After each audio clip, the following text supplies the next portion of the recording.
I like how it triggers. Therefore, it's just triggering. No, you're referencing me. So the truth is just so fucking triggering. Make and your you cannot fucking have it. No. You know what I'm saying? Just burping babies. No, shit. make your point I'm just trying to go into my shit. I didn't reference you. I made my point. Gil hasn't even shown up on his own platform for weeks now, and listen to this, it's starting to raise eyebrows. He's basically been a ghost since the playoffs tipped off, like completely off the radar. So now Rashad McCants had to step up, carry the spotlight, and hold the whole show together.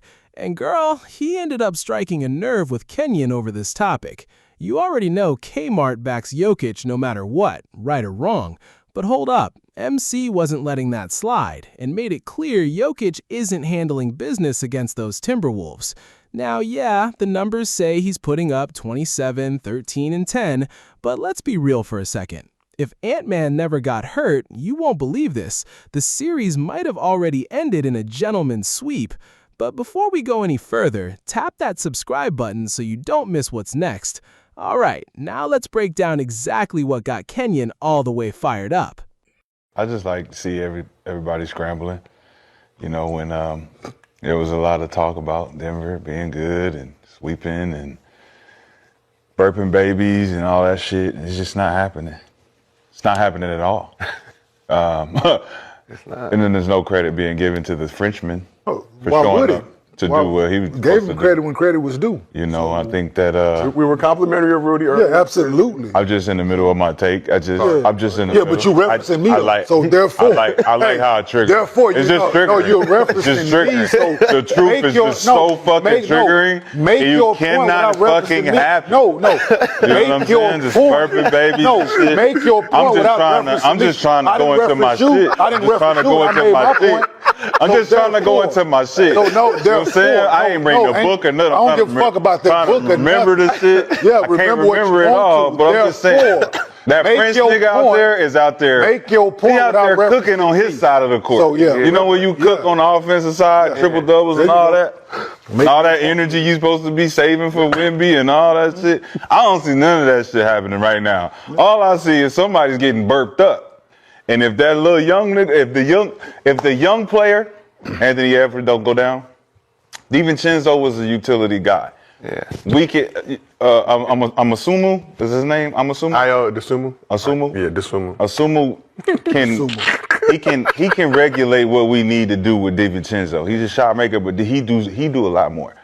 But Ant-Man going down definitely saved the day. Man, it was rough watching two Timberwolves players drop in the same game. And hold up, the biggest blow was losing their main guy, Anthony Edwards. That timing couldn't have been worse, like seriously, right when everything matters most. I mean, yeah, technically it could have been worse if they made the finals and then got hurt, but still, this was brutal. Either way, I'm wishing both of them a fast and full recovery because nobody wants to see it go down like that. And now here's where it gets interesting. Kenyon went all in, and Rashad didn't even say Rudy Gobert's name once. Not even one time. He kind of hinted at certain comments, sure, but never actually addressed him directly, and that's wild to me. I don't get why it's so difficult for big men from the older generation just to give Rudy his respect. Like, what's the hesitation? Look, he hasn't completely shut down Nikola Jokic, let's be real, but he's absolutely been holding his ground this series. And honestly, you can't really throw any major criticism his way for how he's performed this season. Like I said before, y'all be hyping Jokic up like he's won multiple rings and carried deep playoff runs year after year. And listen, that's just not the reality. I ain't gonna say save his legacy. Let's go as far as End of an era. End of a Denver era. just all the hype around all the shit I was hearing all season. Because that shit supposed to be done. He supposed to be back over there with the horses and shit, you know, giving food and shit. But now it's a little bit. You give them a little bit more. Yeah, it's way different. It's way. The energy in here is different. It's just a lot of different. The playoffs. It's the playoffs. Yeah. It happens in the playoffs. Before the playoffs, it was all this, and now it's like, damn. I hope they win. It happens in the playoffs. I'm just saying. Hey, like you said, Game 6, they don't really got a chance. If they don't win this because of the momentum going in favor, they got to figure out how to win. I don't know. I don't think 40 gonna do it from Asumu. I think Julius Randle need to figure out how to be a fucking leader and step up. Yeah. Jay McDaniels, okay, look, you did what you did. You said what you said. 13 points ain't going to get it. You're going to have to figure out how to be more of a playmaker for the team. Everybody got to step it up. Nas Reed especially got to step it up. But it's going to be tough. It's going to be tough now. And I think what Denver did last game, they got back to their comfort zone of just going to the pick and rolls, figuring out who's going to be the open man, and they got to hit them shots. So at the end of the day, Denver needs to do what they've been doing all season long. Without an Ant-Man, that's how they're going to regulate this series. But if Minnesota don't step up, they'll be out of here for sure. They don't want to go 7. I'm telling you right now, Minnesota does not want to push this series to 7 against Denver. Listen to this. That's a dangerous game. So they've got no choice but to handle business on their home floor in Game 6. It's going to take everybody locked in. No exceptions, no passengers. And honestly, they need to approach it with that Game 7 urgency, like everything's on the line. One thing they absolutely have to clean up, those careless turnovers, because that's been killing them. You cough it up 25 times again, you might as well chalk it up as an L before the final buzzer. That many mistakes against a squad like Denver? Yeah, that's asking for trouble. Because trust me, they will capitalize every single time, and you'll regret it. Right, their backs against the wall. They down 2 really good players, their best player and another guy that's been hitting them in their head every chance he got. Like, yeah, they gonna come back home with that kind of energy. I'm not surprised. Like, that's just, yeah, they back home. Season's on the line for one, right? With Ant and DiVincenzo, they would have been the same energy. I ain't saying they would have won, but they would have came out with the same kind of enthusiasm. And they back home. Like, the season on the line. In front of their crowd, yeah, they was gonna come out that way. Like, with Dante and they would have came out with that same type of enthusiasm. So, it's just unfortunate that those guys had to go down with injury and they're not going to play again in this series. That's very unfortunate, right? Like, it fucking sucks for sports. It sucks for them. Sucks for sports for them not to be whole, and so we can see a really, a completed series because we don't know. But they were playing well, better than the Denver Nuggets with them 2 dudes. It is what it is.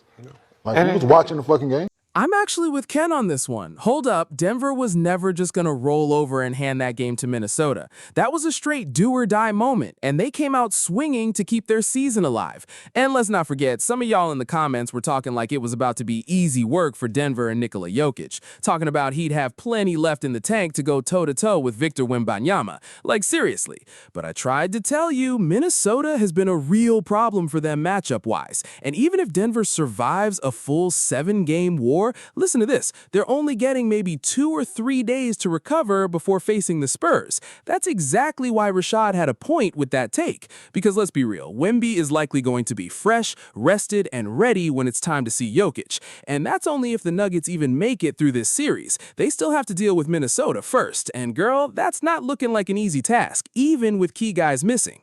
The guy that's been talking shit is what I'm saying. Yeah. The guy that called him out and the guy that laid the ball up, you still can go affect whether y'all win, motherfucker. Like, that's what I'm saying. Like, you gotta step up. You said they bad defenders, so guess what, motherfucker? You gotta step up. Go show us they bad defenders. For sure. That's what I'm saying. For sure. You made the comment. Now go Your limbs still work. I need 25. More. I need 30. I need 30 and a windmill dunk. He ain't been getting like 20s. I don't think Look, he been getting. give me a He got quarter. to give me Okay, some. give me a quarter Give at me least. a quarter at least. Hey, give me a quarter at least. You said they bad defenders. Show So me. On them bad defenders. Every time you get it. You should have, 30. listen, Go get 30. you should have more opportunities now that Anthony Edwards is not out there. So therefore, capitalize on them opportunities. Since they such bad defenders, I'm rolling. show me. But you see where his comment came from Ant-Man's ability to expose. That's it wasn't cool. his ability. Well, guess but what? It was what he was. Guess what you should have said then. Hey, well, guess what you should have said? Can't none of them niggas guard my nigga Ant. My nigga. Now hold up. The same guy doing all that talking is exactly who I'm looking at right now. Yeah, him. The one who called them out and then went and finished that easy layup. You can still impact whether your team wins or loses. That's the whole point I'm making. As you said yourself, you called them bad defenders. So what's next? That means it's on you to rise and prove it. Go out there and show everybody they can't guard you. Straight up. That's all I'm saying. No doubt. You made that statement, so now it's time to back it up. So go. Ain't nothing wrong with your body. You're good to go. I need 25 more out of you. Nah, forget that. I need 30, and give me something explosive with it. You've been hovering around the low 20s, and honestly, that's not cutting it right now. Give me a takeover quarter, just one where you dominate. I'm talking at least one quarter where you completely control the game. At minimum, I need that kind of burst. You said they were weak defensively, so every time you get that matchup, you should be cooking them, no excuses. You should have recognized that earlier and taken even more advantage, especially now that Anthony Edwards isn't on the floor. So now, the opportunities are right there, wide open. If they're really that bad on defense like you said, then go prove it. Show me something. But here's the thing. His whole comment really came from Ant-Man exposing them first. Was it truly his own dominance, or was he feeding off what he saw?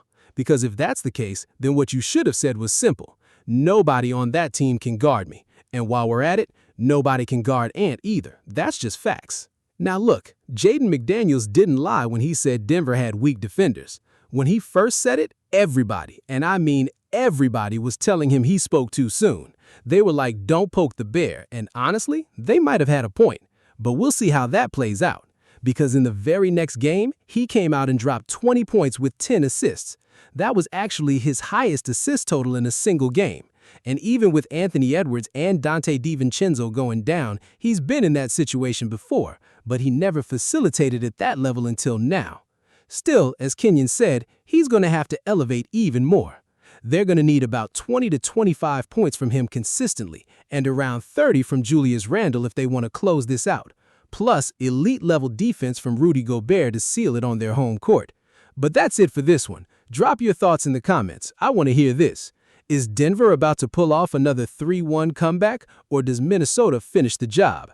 Appreciate you for tuning in. Make sure you hit subscribe, like, and all that good stuff. I'll catch you in the next video. I'm out.